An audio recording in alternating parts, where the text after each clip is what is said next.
Liquids A and B are at 30 degrees Celsius and 20 degrees Celsius. So when equal masses are mixed, the temperature of the mixture is found to be 26 degrees Celsius. Their specific heats are in the ratio of.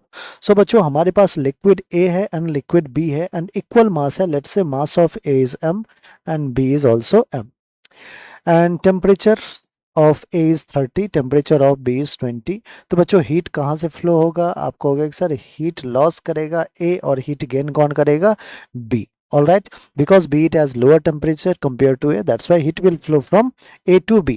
Now um, the mixture is found to be at 26 degrees Celsius, so their specific heats are in the ratio of, let's say specific heat of A is SA and specific heat of B is SB. So what we have to find is what is SA is to SB.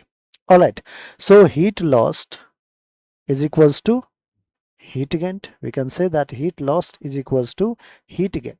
Now heat lost can we find by Q equals to ms delta T, where delta T is temperature difference, and heat gain is also Q equals to ms delta T.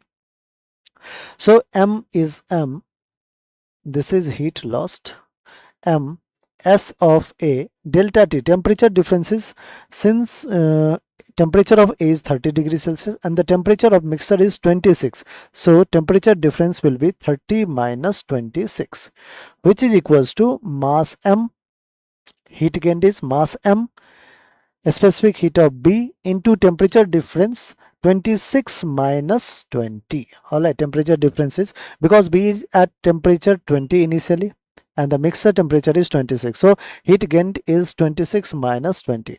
Mass and mass get cancelled out. Mass cancelled out.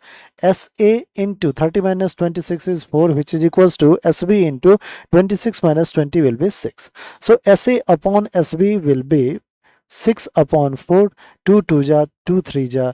The required ratio will be 3 is to 2. Required ratio of specific heat is 3 is to 2, which is our option number 1. So option 1 is बिल्कुल correct answer. All right.